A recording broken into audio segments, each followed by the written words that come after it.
अस्सलाम वालेकुम। Hi everyone, welcome to my channel समाज बायोलॉजी विद समी समा। आज जैसे कि हमने माइक्रोबायोलॉजी के हिस्ट्री के हवाले से हमने जो है डिस्कस किया था, उसका मुख्तलिफ transition period, golden age of period, और उसके बाद उसकी हिस्ट्री पे थोड़ा एनालिसिस किया। उसमें हिस्ट्री में सबसे पहला जो माइक्रोबायोलॉजिस्ट था एंटोनी विन लिवन ओक, ठीक है, उसकी हिस्ट्री के हवाले से जो वर्क था, ठीक है, उसके ऊपर भी हमने डिस्कस किया। डेफिनेटली आज हमारे पास जो सेकंड मोस्ट जो है फेमस एंड मोस्ट वर्कआउट होने वाला जो माइक्रोबायोलॉजिस्ट है, ठीक है, वो हमारे पास है लुइस पास्चर, ठीक है। जैसे कि हमें पता है कि लुइस पास्चर को फादर ऑफ माइक्रोबायोलॉजी कहा जाता है। क्यों? क्योंकि इसने सबसे ज़्यादा वर्कआउट किया था माइक्रोबायोलॉजी के हिस्ट्री के ऊपर।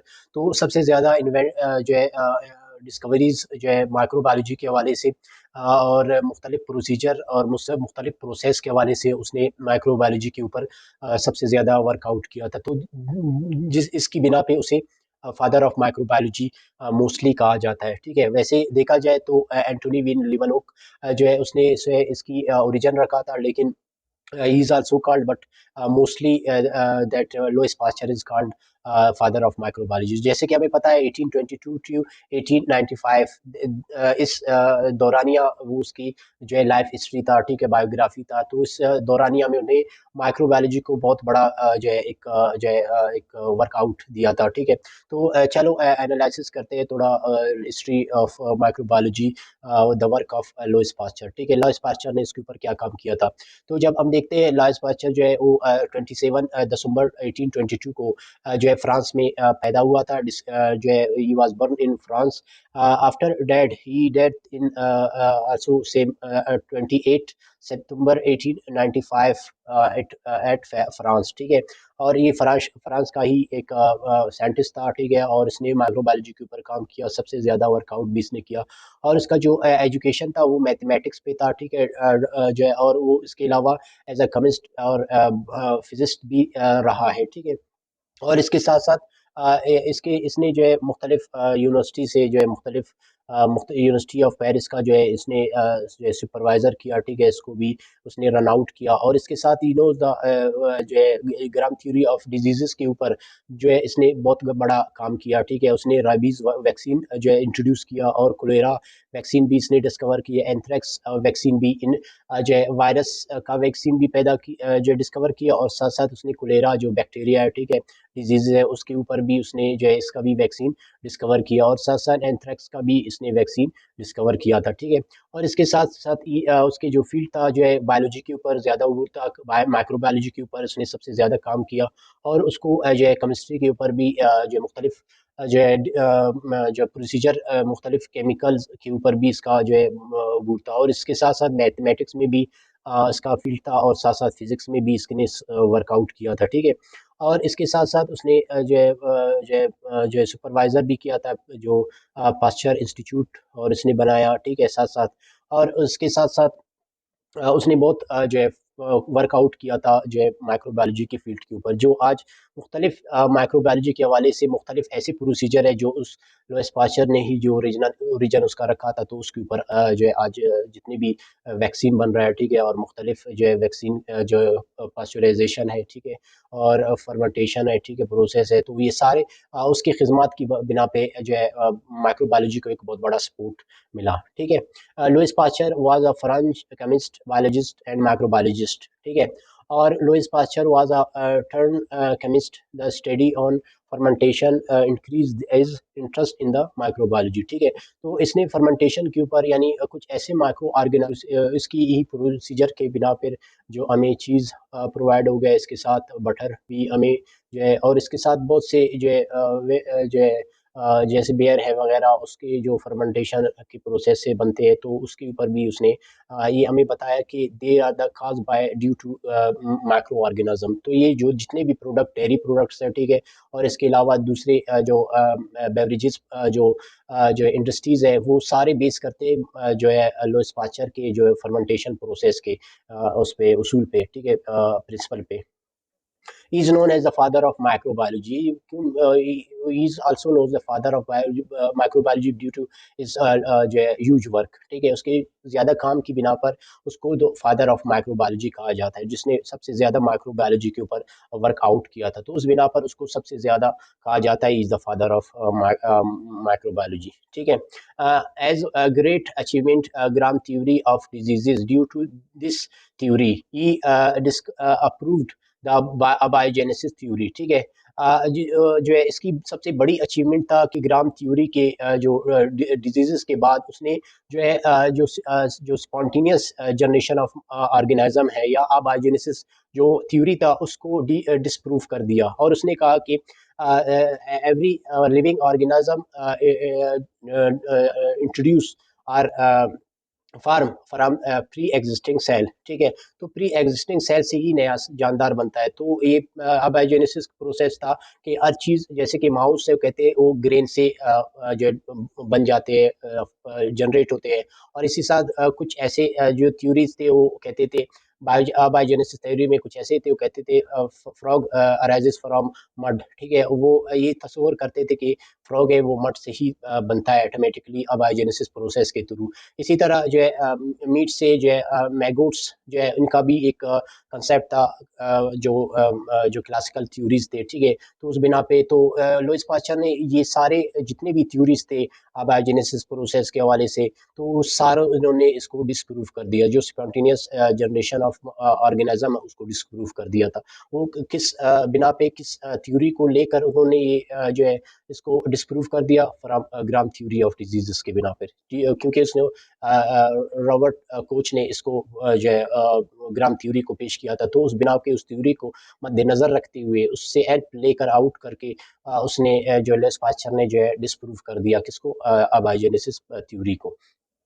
उसके साथ साथ he was the first who's made autoclave और आर्ट एयर वोवन. ठीक है, ऑटोक्लेव जो एक फर्मेंटेशन प्रोसेस है जिसमें माइक्रो ऑर्गेनिज्म को जो है डिस्ट्रॉय किया जाता है. ठीक है, इन अ स्ट्रीम बात जो है उसमें जो है किसी भी जो है इन्फेक्टेड किसी कोई भी इंस्ट्रूमेंट हो, तो उसको हम ऑटोक्लेव के जरिए क्या करते हैं, जो इसमें अगर कोई भी कंटामिनेशन है, कोई इन्फेक्शन जो कंटामिनेशन है या इन्फेक्टेड है, तो उसको हम क्लीन कर सकते हैं, क्लीन आउट कर सकते हैं, उसके उसके ऊपर मौजूद जितने भी माइक्रोब्स हैं उसको हम डिस्ट्रॉय कर सकते हैं. तो उसने जो है ऑटोक्लेव को भी डिस्कवर कर दिया था. इसी तरह ही purpose prepare vaccine from cholera. ठीक है, इसने कोलेरा का वैक्सीन भी डिस्कवर किया, और एंथ्रेक्स बैक्टीरिया का भी उन्होंने वैक्सीन जो है उसको डिस्कवर किया, जो है प्रिपेयर किया. And rabies virus, specially rabies virus very dangerous diseases, उसके भी वैक्सीन उसने जो है डिस्कवर किया था. जो आजकल कोई भी डॉग बाइटिंग में जो 14 इंजेक्शन लगते हैं, तो ये वो वैक्सीन होते हैं जो जो है लुईस पास्चर ने जो डिस्कवर किया था. ठीक है, उसके बाद he found out the fermentation is a result of microbe activities. उसने ये भी हमें बताया कि जितने भी डेयरी प्रोडक्ट्स है या जितने भी बेवरेजेस जो प्रोडक्ट है, ठीक है, वो बनते हैं with the help of microbes. ठीक है, माइक्रोब्स के बगैर ये प्रोसेस फर्मेंटेशन का मुकम्मल नहीं होता. तो उसने ये प्रोसेस हमें ये इंट्रोड्यूस कराया थे. There are bacterias who involve to convert these जो प्रोडक्ट्स लाइक चीज़. ठीक है, लाइक अदर जो जितने भी मशरूबात है, ठीक है, जितने भी बेवरेजेस है, ठीक है, और इसके साथ जितने भी डेयरी प्रोडक्ट्स है, वो सारे फर्मेंटेशन की प्रोसेस से ही जाकर क्या हो जाते हैं, बन जाते हैं. तो उसने ये जो सबसे पहले हमें जो इनसे इंट्रोड्यूस कराया कि they are the causing agent और माइक्रोब्स. ठीक है, वो माइक्रोब्स है जो क्या करते हैं, इस फर्मेंटेशन का प्रोसेस को कंप्लीट करते हैं. ठीक है, इसके साथ the basic principle and technique were involve by Pasteur, और उन्होंने सारे माइक्रो ऑर्गेनिज्म के जितने भी फर्मेंटेशन प्रोसेस है, ठीक है, उसके सारे प्रिंसिपल और टेक्निक्स हमें बताया. ठीक है, और वैक्सीनेशन कैसे बनाते हैं, वो सारा प्रिंसिपल और टेक्निक्स हमें बताया. ठीक है, जो आज जितनी भी इंडस्ट्रीज खड़ा है, ठीक है, वो अगर मेडिसिन के हिसाब से देखा जाए, बायोटेक्नोलॉजी के हवाले से देखा जाए, तो इसमें सबसे ज़्यादा वर्कआउट की हो रहा है, तो with the principle of Louis Pasteur and techniques of Louis Pasteur. ठीक है, in 1856 1857 he solved the contamination problem in wine and beer industries in France, ठीक है। उसने जो है बेवरेजेस, क्योंकि वेन जो है जितने भी वैन्स थे, ठीक है, और इसी तरह जितने भी बेवरेजेस थे, ठीक है, वो वक्त के साथ खराब हो जाते थे, ठीक है।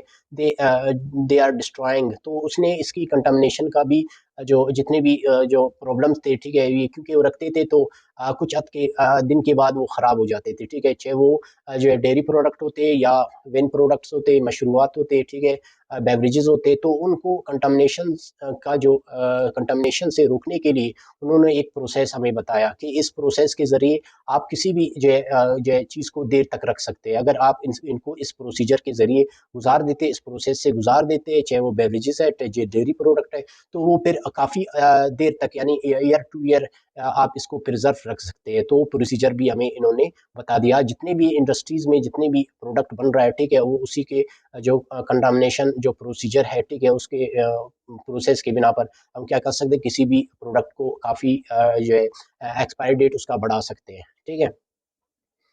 डेवलप द पास्चराइजेशन टेक्निक, उसने हमें पास्चराइजेशन प्रोसेस बताया कि आप किसी चीज़ को अगर इतनी देर तक जो है ईट अप करेंगे, उसके बाद वो उसमें जितने भी कंटामिनेटेड बैक्टीरिया है, अगर मिल्क है, ठीक है, अगर वो आप कहते हो 2 दिन के बाद वो मिल्क खराब हो जाते हैं, ठीक है, तो आप अगर पास्चराइजेशन टेक्निक इस्तेमाल करेंगे, उसको इतने मिनट तक यानी 70 मिनट तक 70 सेंटीग्रेड तक, यानी आप 1-2 मिनट के लिए या 15 मिनट के लिए उसको उबालेंगे, तो वो आप उसको इसका जो लाइफ है लाइफ उसको बढ़ा सकते हैं, शेल्फ लाइफ उसका शेल्फ लाइफ को बढ़ा सकते हैं। यानी वो 1 महीना 2 महीने तक आप उस मिल्क को प्रिजर्व कर सकते हैं, रख सकते हैं। दो दे कांट बी जो कंटामिनेटेड और दैट नॉट स्पॉइल्ड। और उसने हमें ये सारा प्रोसीजर बताया है कि पास्चराइजेशन आप किस चीज़ को कितना हद तक आप ईट अप करें। मिल्क का अलहदा एक पास्चराइजेशन पीरियड है, ठीक है, इसी तरह बेवरेजेस के अलहदा एक जो है पास्चराइजेशन पीरियड है, ठीक है। हर किसी को एक अलहदा टेक्निक से आप उसको क्या पास्चराइजेशन प्रोसेस से गुजारेंगे, तो तब जाकर उसका जो शेल्फ लाइफ है वो बढ़ सकता है, ठीक है।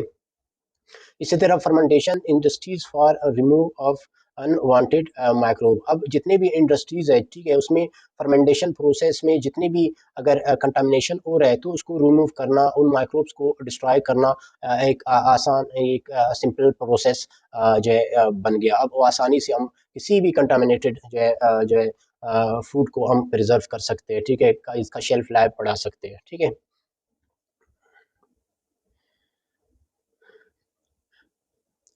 Nowadays, this pasteurization technique is widely used in diary industries. आज जितने भी इंडस्ट्री में सबसे ज़्यादा पास्चराइजेशन का जो टेक्निक है, ठीक है, उबालने का या उनमें से कंटामिनेशन दूर करने के लिए हीटअप किया जाता है, उसको टेम्परेचर दिया जाता है। तो वो आजकल जितने भी इंडस्ट्रीज में जो ख़ास तौर पर डेयरी प्रोडक्ट के हवाले से, तो उसमें सारों में ये प्रोसीजर या ये प्रोसेस इस्तेमाल किया जाता है, ये टेक्निक इस्तेमाल किया जाता है।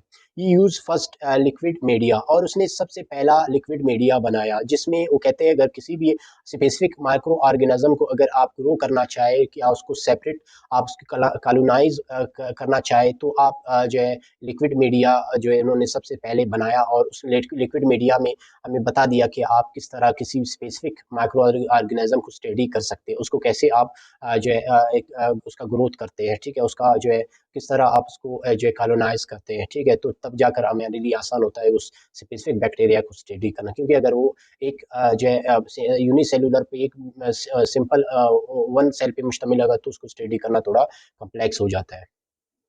During is fermentation study he discover some fact, अपने फर्मेंटेशन प्रोसेस यानी उसको स्टडी इतना क्योंकि आप किसी भी चीज़ को अगर आप पढ़ रहे होते हो, ठीक है, उसमें आपको नया एक डायरेक्शन मिल जाती है। तो फर्मेंटेशन जो प्रोसेस वो कर रहा था, तो प्रोसीजर के दौरान उसको बहुत से नए चीज़ें भी इंफॉर्मेशन भी साथ साथ मिल गए। तो वो इंफॉर्मेशन क्या थे, तो उन इंफॉर्मेशन में जो पहला जो इंफॉर्मेशन है फर्मेंटेशन के हवाले से, that is fermentation is a result of micro activities. जितने भी फर्मेंटेशन हो रहा है, प्रोसीजर हो रहा है, जितने भी चीज़ बन रहा है फर्मेंटेशन प्रोसेस के जरिए, उसमें बैक्टीरिया इन्वॉल्व है, इसमें माइक्रोब्स इन्वॉल्व है, इसमें ईस्ट इन्वॉल्व है, यानी इसमें माइक्रो ऑर्गेनिज्म का किरदार है, ठीक है, they are involve to change that process, ठीक है। दूसरा फैक्ट क्या था, the micro organisms use in fermentation में बी बैक्टीरिया और यीस्ट। जो फर्मेंटेशन प्रोसेस जो प्रोसीजर है वो अगर प्रोसीड हो रहा है तो उसमें बैक्टीरिया या ईस्ट का इन्वॉल्वमेंट है, इसमें बैक्टीरिया और जो है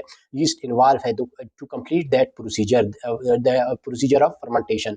तो उसको कंप्लीट करने में कह रहा है कि बैक्टीरिया और ईस्ट का इन्वॉल्वमेंट लाजमी है, otherwise fermentation can't be proceed और कंप्लीट। ठीक है। तीसरा फैक्ट उसने क्या कहा, in each fermentation in a selective micro organism and specific condition require for obtaining desired product.